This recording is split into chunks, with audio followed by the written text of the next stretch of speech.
नमस्कार, आप देख रहे हैं आपका अपना चैनल हिंदी खबर और मैं हूं आपके साथ माधुरी तिवारी।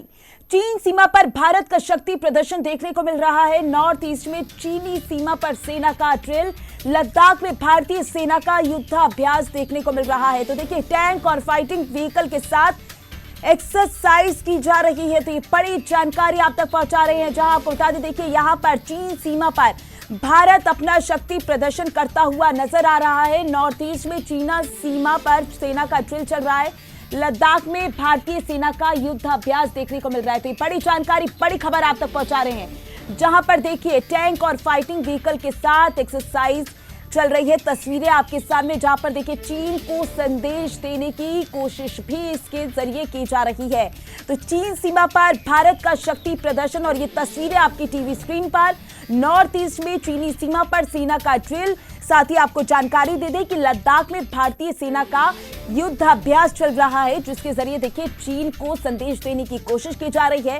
टैंक और फाइटिंग व्हीकल के साथ एक्सरसाइज की जा रही है और साथ ही भारत कितना मजबूत है टैंक और फाइटिंग व्हीकल को लेकर, इसका भी प्रदर्शन किया जा रहा है। तो ये बड़ी जानकारी, बड़ी खबर आप तक पहुंचा रहे हैं, जहां पर आपको बता दें चीन सीमा पर भारत का शक्ति प्रदर्शन चल रहा है। और ये तस्वीरें हम आपको दिखा रहे हैं, जहां पर देखिए टैंक के साथ ये युद्धाभ्यास किया जा रहा है। नॉर्थ ईस्ट में चीनी सीमा पर सेना का ड्रिल, लद्दाख में भारतीय सेना का युद्धाभ्यास चल रहा है। तो देखिए टैंक और फाइटिंग व्हीकल नजर आ रहे हैं, जिसके जरिए एक्सरसाइज की जा रही है।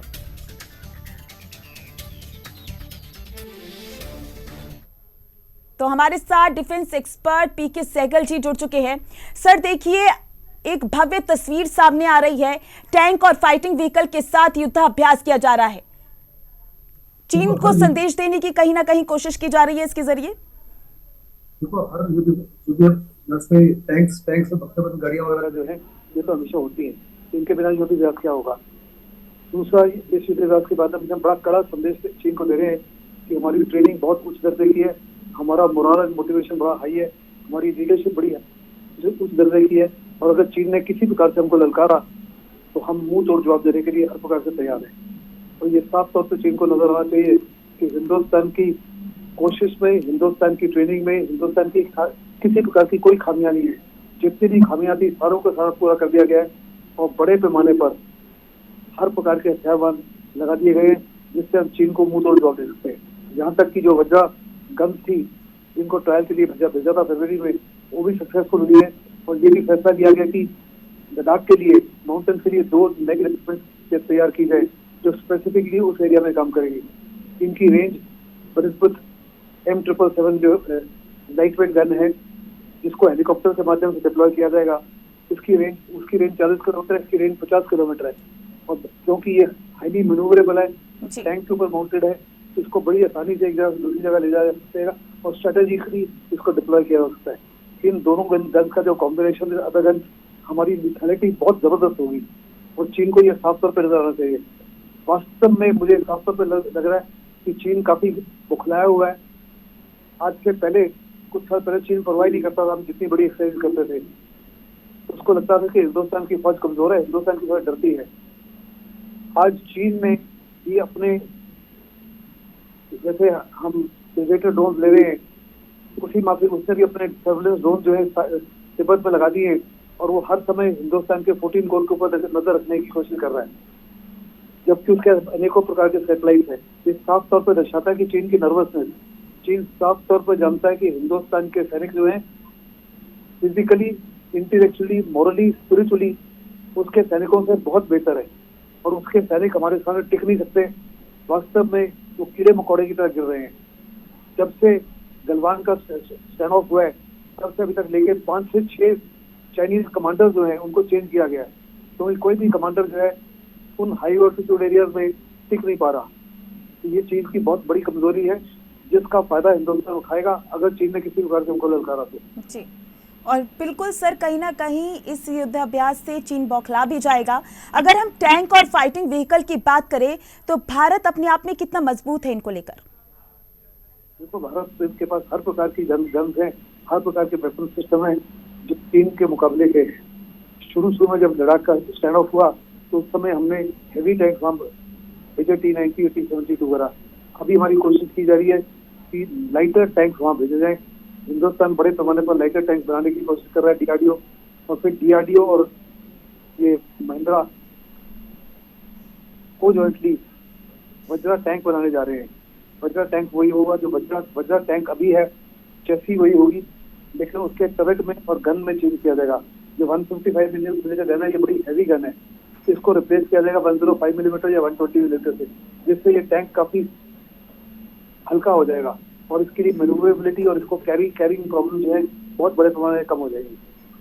हिंदुस्तान के हर प्रकार के लड़ाके हैं जो चीन से बेहतर हैं।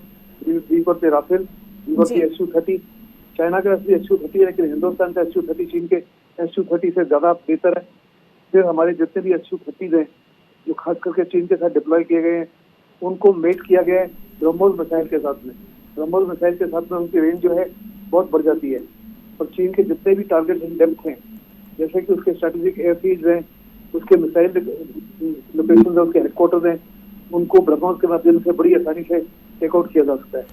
फिर राफेल के साथ में जो स्कैल्प मिसाइल है, उसकी भी रेंज 150 किलोमीटर है, तो वहां भी वो बिना बॉर्डर क्रॉस किए हम 150 से 200 किलोमीटर की दूरी तक के टारगेट को आसानी से निकाल सकते हैं। फिर वो एक हैमर मिसाइल ले जाता है, उसकी रेंज 60 किलोमीटर है, लेकिन हैमर मिसाइल जो है अंडरग्राउंड टारगेट जो है, जो चीन के अंडरग्राउंड डम्प्स है, एमुनिशन डम्प्स है, या उसके फ्यूल डम्प्स है, उनको भी बड़ी आसानी से, हेडक्वार्टर है, उनको भी बड़ी आसानी से बर्बाद कर सकता है। तो ऐसे में चीन को साफ तौर पर नजर आना चाहिए कि हिंदुस्तान की बढ़ती शक्ति के सामने आज का हिंदुस्तान बहुत डिफरेंट है विगत 1962 का, और अगर उसने हमको ललकारा तो उसके लिए बड़ी एम्बैरेसमेंट हो सकती है। तो कुछ साल पहले हमारे पास केवल डिफेंसिव कैपेबिलिटी थी, हमारे पास कोई रिपोर्स कैपेबिलिटी या ऑफेंसिव कैपेबिलिटी नहीं थी। अभी हमने पिछले कुछ सालों में 2 स्ट्राइक कोर लगा दिए। एक 17 कोर नया स्ट्राइक कोर रेज किया पनागढ़ में, जो अरुणाचल के लिए और चुब्बी वैली के लिए खास करके उसकी रक्षा के लिए है, और दूसरा जो एक मथुरा का 1 स्ट्राइक कोर था पाकिस्तान के लिए, उसको भी हमने लद्दाख सेक्टर में मूव कर दिया है, ताकि अभी हमारे पास ऑफेंसिव कैपेबिलिटी है और हम अनेकों जगह पर चीन में घुस सकते हैं, और चीन जितनी मर्जी कोशिश कर रहे हैं हमको वापस नहीं हटा सकेगा। ये उसके लिए बहुत बड़ी एक किस्म से बदनामी होगी, बहुत बड़ी एम्बैरेसमेंट होगी। तो चीन समझता है कि हिंदुस्तान जो है कमजोर है, लेकिन वास्तव में आज चीन कमजोर है, हिंदुस्तान कमजोर नहीं है। जी सर, कहीं ना कहीं भारतीय सेना अपना शक्ति प्रदर्शन समय समय पर दिखाती रहती है। ड्रिल के माध्यम से क्या भारत भी अपना शक्ति प्रदर्शन परखने की कोशिश करती है, अपने आप को परखने की कोशिश करती है? देखो, इन ड्रिल्स के 2 मकसद होते हैं। हर साल कुछ नए वेपन सिस्टम्स डिप्लॉय इंडक्ट किए जाते हैं, कुछ नई टेक्नोलॉजी है, कुछ नए टैक्टिक्स हैं, कुछ नई स्ट्रेटेजी है।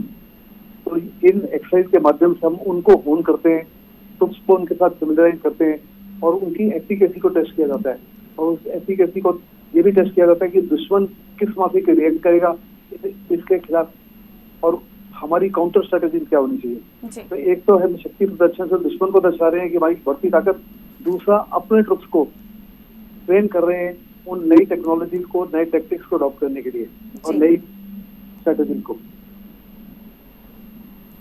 सर, जिस तरीके से सेना ने सिंधु नदी को पार किया है इस युद्धाभ्यास के जरिए, कहीं ना कहीं चीन को क्या संदेश देने की कोशिश की है इसके जरिए? देखो, चीन को साफ तौर पर नजर आ रहा है कि हिंदुस्तान के बड़े bridge crossing, river crossing bridges हैं, जिसको बड़ी आसानी से हिंदुस्तान जो है कुछ ही घंटों में बड़ी से बड़ी नदी जो उस इलाके में है उसको क्रॉस कर सकता है। जी।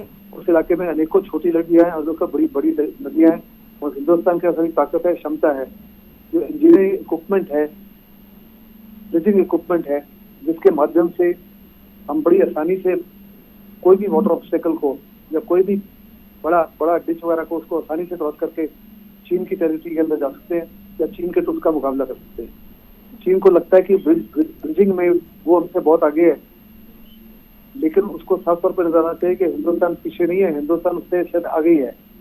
ऐसा टेक्नोलॉजी कंसर्न चीन को जबरदस्त भरोसा है अपनी टेक्नोलॉजी का। इसी माफिक भरोसा था रशिया को, लेकिन रशिया की टेक्नोलॉजी का क्या असर हुआ यूक्रेन में साफ तौर पर नजर आ रहा है।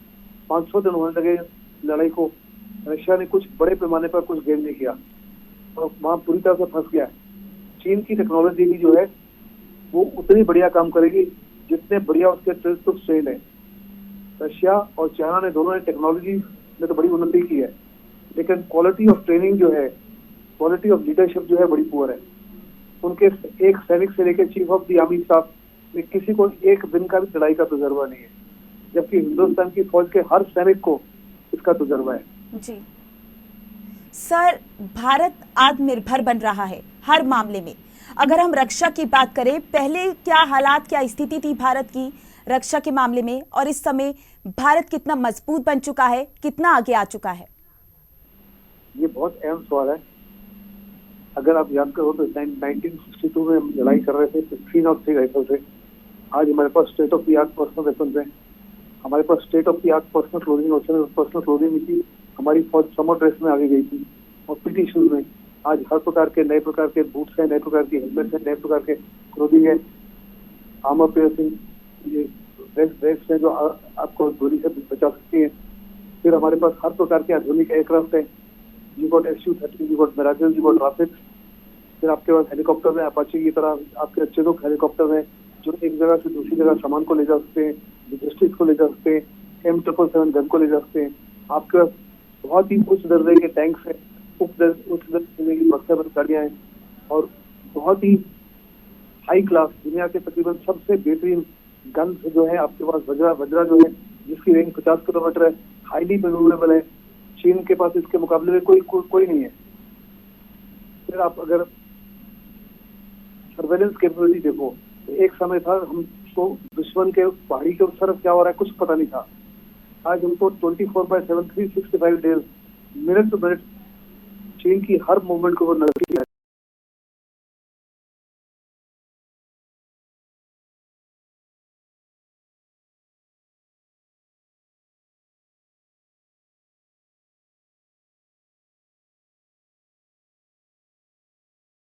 किसी प्रकार से हमको कोई सरप्राइज नहीं कर सकता, और surprise is a very important ingredient in the next war. फिर हमारा जो डिफेंस इक्विपमेंट था वो 100% ऑलमोस्ट 70 to 80% इम्पोर्टेड था, जिसके स्पेयर पार्ट्स नहीं मिलते थे और लड़ाई के समय उस देश को सैंक्शन लगा देते थे। हमारी कोशिश है कि हम हर इक्विपमेंट जो देश को चाहिए उसको देश के अंदर ही बनाएं। बड़े पैमाने पर हमने तकरीबन 3000 आइटम्स हैं जिनके ऊपर इम्पोर्ट बैन लगा दिया, जो देश के अंदर बनाई जा रही है। फिर हमारे पास जो 42 ऑर्डिनेंस फैक्ट्री थी जिसमें इनएफिशिएंट, इनकॉम्पिटेंट और जो प्रोडक्शन था उनका रद्दी था, उनको हमने कॉर्पोरेट करके साथ में कन्वर्ट कर दिया है। नाउ दे आर कम्पेटिटिव, विश्व स्तर के वो वेपन बना रहे हैं, विश्व स्तर के असला बना रहे हैं और बहुत बड़े पैमाने पर हिंदुस्तान जो है डिफेंस इक्विपमेंट एक्सपोर्ट कर रहे हैं। ये exporting defence equipment to almost 30 to 100 country. 100 country जो छोटे एमुनेशन वगैरह, अभी बड़े सारी कंट्रीज हैं जो हमारे से हवाई जहाज खरीदना चाहते हैं, तेजस वो हमारे हेलीकॉप्टर बने खरीदना चाहते हैं, हमारे से ब्रह्मोस खरीदना चाहते हैं, हमसे अनेकों प्रकार के असले खरीदना चाहते हैं। हम हर प्रकार का एमुनेशन हिंदुस्तान में बनाने की कोशिश कर रहे हैं, खास करके लॉयटर एमुनेशन जो total state of the art है। कई प्रकार की मिसाइलें हिंदुस्तान ने बना रही है, जब शुरू में सिवाय अग्नि सीरीज के अलावा और पृथ्वी के अलावा कोई नहीं थी। अभी कम से कम 25 से 30 किस्म की मिसाइलें हैं हिंदुस्तान की फौज में। फिर बड़े पैमाने पर अपने रॉकेट आर्टिलरी को खड़ा कर दिया है। चीन की रॉकेट आर्टिलरी दुनिया में स्ट्रॉन्गेस्ट रॉकेट आर्टिलरी है, लेकिन हमने भी उसके मुकाबले में अपनी रॉकेट आर्टिलरी खड़ी कर दी है और बहुत बड़ा ध्यान दिया जा रहा है इस रॉकेट आर्टिलरी को और मजबूत करने के लिए। जी सर, कई बार भारतीय सेना के सामने जटिल परिस्थितियां आ जाती हैं। आप रक्षा विशेषज्ञ हैं, इन सब मामलों को आप अच्छी तरीके से समझते हैं, क्या संदेश देना चाहेंगे? बड़ा क्लियर संदेश है कि हिंदुस्तान की आर्मी जो है आज दुनिया में fourth largest army in the world, in fact we are the second largest army in the world, we got the fourth strongest air force in the world and we got the fifth strongest navy in the world. और अगर हमारे साथ किसी ने टक्कर लगाने की कोशिश की तो मार खा जाएगा, क्योंकि अल्टीमेट एनालिसिस लड़ाई का फैसला होता है depending on the moral and motivation of the man behind the machine. जहाँ तक मैन बिहाइंड द मशीन है, उसका मोरल, उसका मोटिवेशन, उसका ट्रेनिंग, उसकी लीडरशिप एब्सोल्युटली टॉप क्लास है। आज हिंदुस्तान की फौज है पूरी दुनिया में is respected, regarded and reward for its professionalism. हमने 49 देशों में पीस कीपिंग मिशन भेजी है, हर देश में हिंदुस्तान की फौज छा जाती है। हमने जब बांग्लादेश में 1971 में हिंदुस्तानी के केवल एक ऐसा देश था जिसने 13 ही दिन में एक नया देश खड़ा कर दिया और 93,000 पाकिस्तानी ट्रुप्स ने हमारे सामने सरेंडर किया। हम तकरीबन 6 महीने बांग्लादेश में रहे। जो भी फौज किसी और देश में जाती है या उसको उसकी रक्षा के लिए या उसकी इन्वेजन के लिए, उसके सैनिक जो है बड़े पैमाने पर लूटमार और बलात्कार करते हैं। हिंदुस्तान की फौज वहां तकरीबन 6 महीने रही। एक भी एलिगेशन नहीं है हिंदुस्तान के सैनिकों के खिलाफ लूटमार और रेप की। आपकी कंपैशन, आपकी इंटेग्रिटी, आपकी सेंसिटिविटी को देखकर, कैरेक्टर को देखकर पूरी दुनिया दंग है। And this is the army which is easily the finest army in the world today. बिल्कुल सर, देखिए लद्दाख सीमा की बात की जाए तो हम देखते हैं कि वहां पर हमेशा तनाव बना रहता है। चीन इस ताक में बैठा रहता है कि वहां की जमीन को कब्जा ले। कहीं ना कहीं इस युद्धाभ्यास से चीन को एक कड़ा संदेश भी जाएगा। मुझे किसी प्रकार का कोई शक नहीं। मैं खुद लद्दाख में as a helicopter unit commander रहा था 4 साल।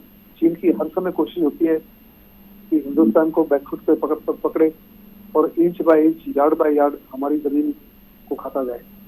उसके परसेप्शन के मुताबिक लाइन ऑफ एक्चुअल कंट्रोल का है, उसने अभी तक हमारे साथ नक्शे भी चेंज नहीं किए। उसकी पूरी कोशिश होती है कि कोई भी बॉर्डर रेजोल्यूशन से पहले जितने भी डोमिनेटिंग हाइट्स है, जितने भी ग्रेजिंग ग्राउंड है, जितने भी पास है, उनको कब्जा कर ले। All this thing of the past. Hindustan ने साफ तौर पर कह दिया है कि हम 1 इंच भी अपना नहीं खोएंगे। किसी प्रकार में अपनी सॉवरेनिटी और हमारी टेरिटोरियल इंटीग्रिटी का कॉम्प्रोमाइज नहीं करेंगे। तो ये मैसेज बहुत कड़ा है, बहुत स्ट्रॉन्ग चीन को दिया है।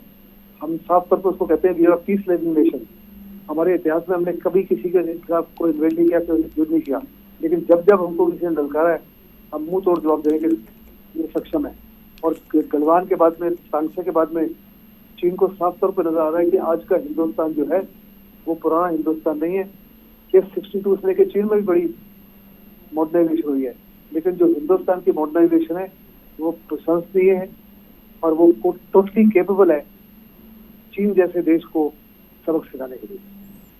बिल्कुल सर, और कहीं ना कहीं भारत के लिए बहुत गौरवान्वित वाला पल भी है। हमारे साथ जुड़ने के लिए बहुत बहुत शुक्रिया आप।